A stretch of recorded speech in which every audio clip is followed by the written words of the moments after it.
Hey folks, it's Rob with Two Guys in a Ride, and again, and oh boy, just look, I am standing in a museum. I'm standing in a rolling art museum, and these are some beautiful vehicles we have here. And I am in beautiful state of Mississippi today, and we've come across yet another outstanding collection.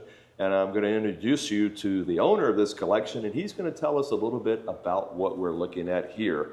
And if you will, go ahead, tell us who you are and tell us what this car is. So my name is Parker, and this is a replica of David Piper's green GTO. He had two green GTOs, one he modified and his first one he left it alone. And I think there are three. There's another one made for Sterling Moss, a green one, but that's it as far as green GTOs. And so this is a right-hand drive car. So the story there, it's 1081 is the chassis number. So it was the first Ferrari sold in England. Not imported, but actually sold in England. And so Ferrari had two English drivers. One was Peter Collins, one was Mike Hawthorne. So he's very fond of Peter Collins because Peter was nice to his son Dino when he was sick and in the hospital. Peter would go and talk to him. So Enzo was fond of him. So Enzo gave Peter and Louise Collins a house that he had right near the track. If you go over the bridge at the track, you'll see the house. And so he had him in that house. And so his plan was, Peter Collins' daddy was the Ford distributor, so he thought he'd be a natural contact for Ferrari. So that was the plan. And so Peter Collins was killed at Nürburgring in August of '58. And so that plan wouldn't work. And so Hawthorne was there, and his daddy had a garage. And he had a garage. Can't think of the name, I'm sorry. And so it ended up, this car, 1081, it was the Pininfarina Coupe. And it's the first one I sold, and it was the London show car, and it was actually owned by by Mike Hawthorne. And so he showed it, brought in another one, 1083, and so both of them were sold, either on the show or as a result of the show in 1959. And so, so Hawthorne was killed in a road accident shortly after the show in '59. And so he went to Ronnie Hoare, who was the owner till Penske came along and bought the dealership finally. And you mentioned that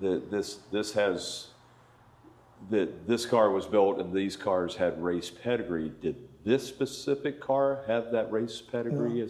No.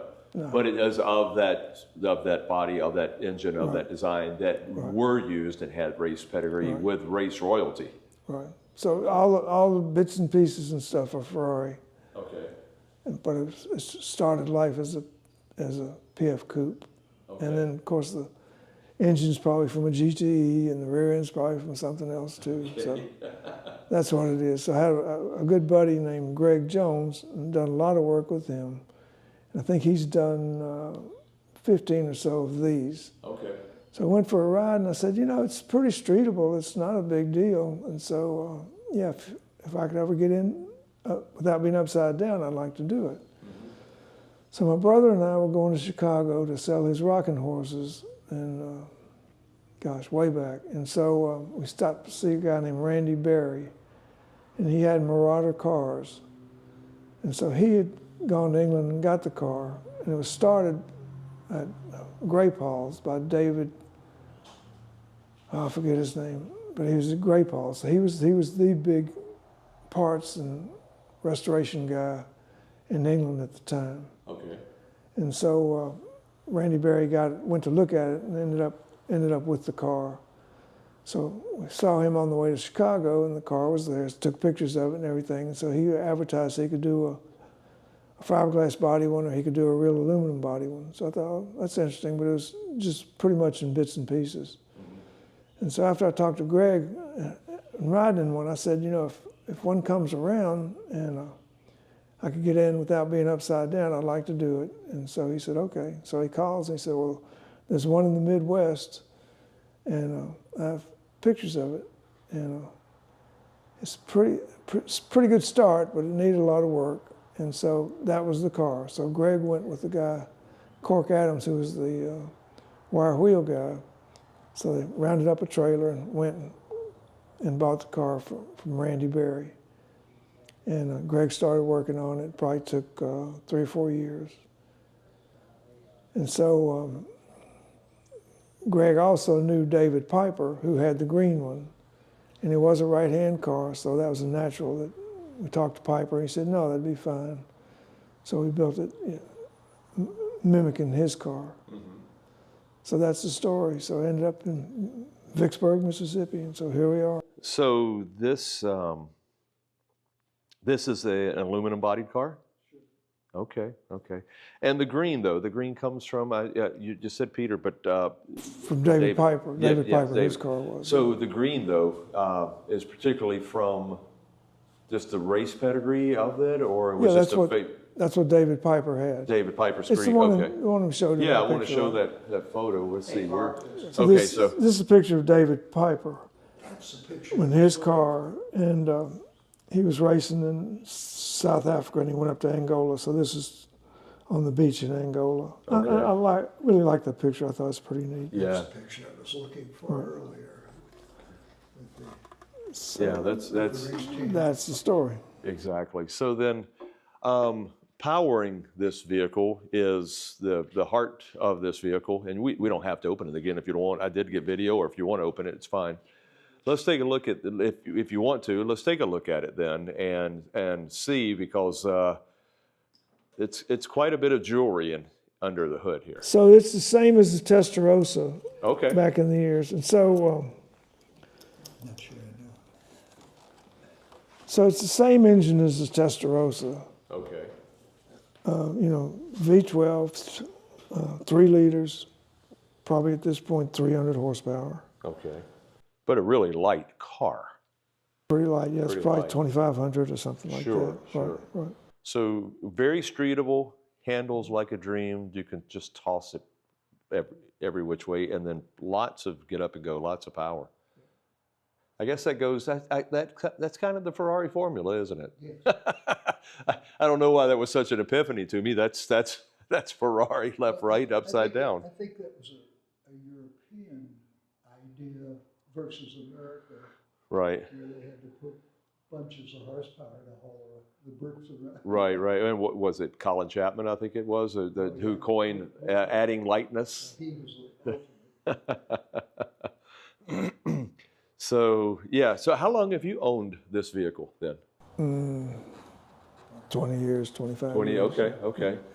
And then the plans are to continue to enjoy it. Yeah. Okay. Well, I've got you. Let's talk also then about this other beautiful vehicle you've got that we've been standing around here. Aston Martin bodied, but Jaguar underpinning. Okay. Tell us about this. Then what is the genesis behind this? Was it a race car as well? Race car replica, race car bred? Well, this is a replica. And so this is a replica of the one that Shelby used to win Le Mans in 1959. Okay. And so I met a guy in England at Goodwood, and selling kits. And so I didn't want a kit. And the next time I went to Goodwood, it had gone to another company, and they were selling rollers. And so I didn't really need a project. So the third time I went, each time it's a different owner. And so the third time I went, and I'd always wanted to do a Cobra or something. I said, you know, every show you go to, there's a Cobra there. So this is something different. So I saw him, and it was nice. So we went on a bicycle ride in Manchester, and had time and went over there to see him on the other coast. And it was a nice car. We had a nice ride. Talked to him, did the deal. And 2 or 3 years later, here it is, right? Now, and you know, as Bob and I were talking off camera earlier, this is extremely road and streetable because of its underpinning, because of just the way it's designed. It looks like it would be a handful to drive because of its race-inspired looks and the pedigree, but it's really not. It's a very comfortable street car. Street car, Okay, comfortable, yeah. Okay. No, we've done, no, see, the exhaust is on this side. Right, right. Normally, it's a right-hand drive car. Oh, that's so true. that wasn't a problem. But this, I've really done a whole lot of insulation and isolating the pipes. And all Oh, that you're stuff. right. Yeah, look at that. Right. So maybe not the comfortable part wasn't quite there. So No, it's gotcha. okay. Maybe the passenger's way more comfortable than the driver, but wow. So now how long have you had this vehicle? Maybe 5 years, something like that. Okay, okay. It is absolutely stunning. The color's just right. And I did made this mirror. Oh, So I okay. made a run of those for the Ferraris. The same one is on the Testarossas and stuff. Okay, So I okay. made that one. Yeah. Can we quick take a look at this? You showed me something earlier under the hood again. You showed me something earlier that I thought was really cool what they did with the distributor. Oh. Can we quick take a look again? Sure. Bob, if you want to help on that side. We're going to look I'll under. do that. I'll do it. You got Oh, to you got to that one. Oh, you got to find the secret latch. You do, exactly right. Okay, if you want to help him on this side to get it up then. We'll take a look. She is stunning. It's got a lot of trick things like that. Like these look like Zeus fasteners, Yeah. and it's really a screw, so you can adjust how high and low it has to be. Oh, is that right? Yeah. And he, Yeah, you were showing me this earlier, and this is the depth of detail they went on this to convince you that it was an Aston and not a Jag, because this is a Jag engine and running gear. And for you Jag aficionados and you Aston Martin folks are going to see this, and you're going to be like, well, how about that? So you're talking about the distributor back here. What's the so the Astons have the distributor in the back, like this. Yeah. Okay, it's nice. Yeah. Very clever. But the Jaguar guys have the distributor down here.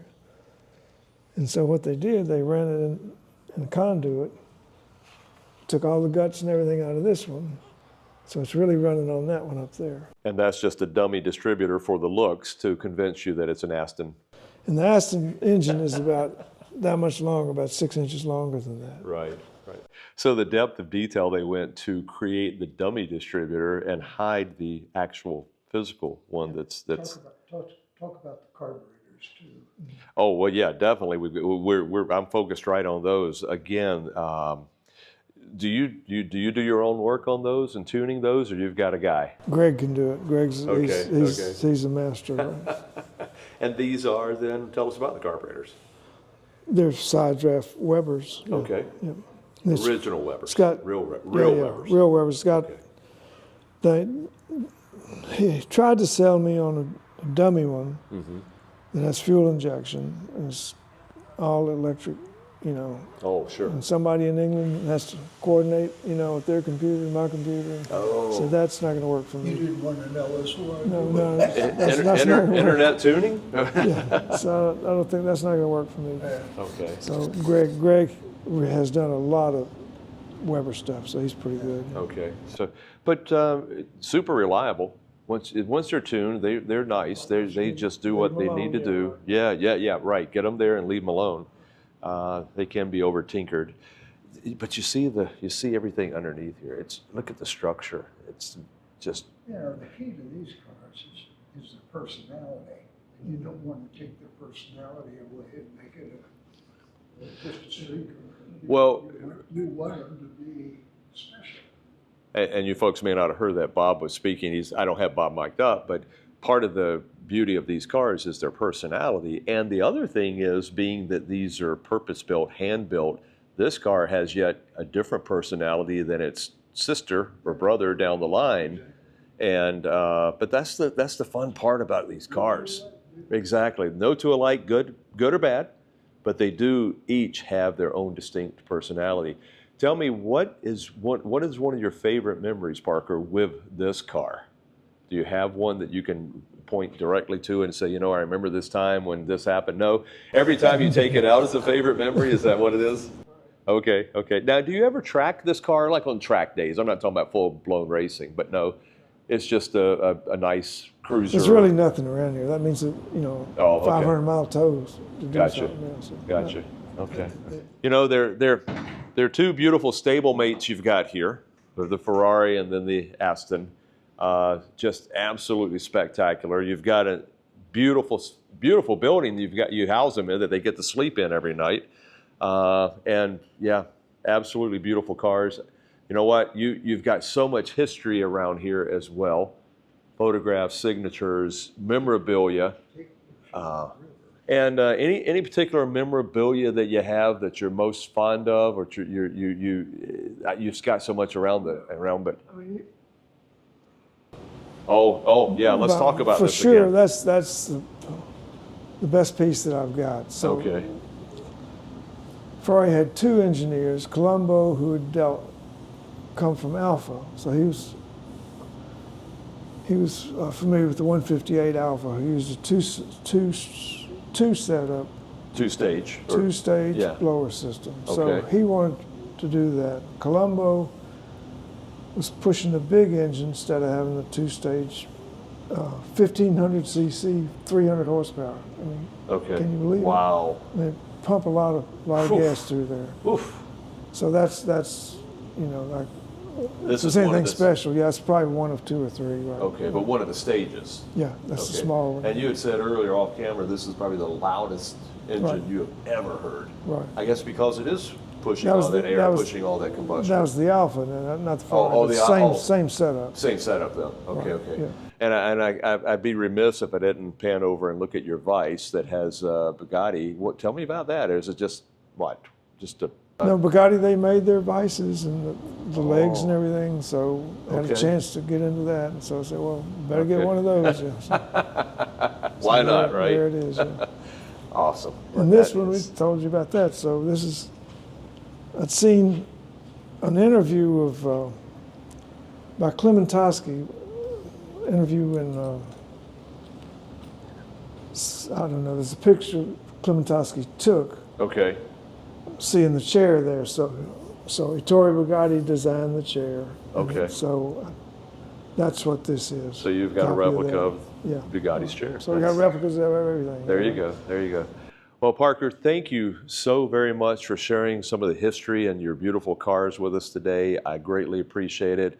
And folks, you know what? Wow. Eye candy galore, you name it. Beautiful facility, awesome person, fantastic collection. Thank you so much for sharing it with us. Thanks I for appreciate coming. it. All right. Thank you. Thank you.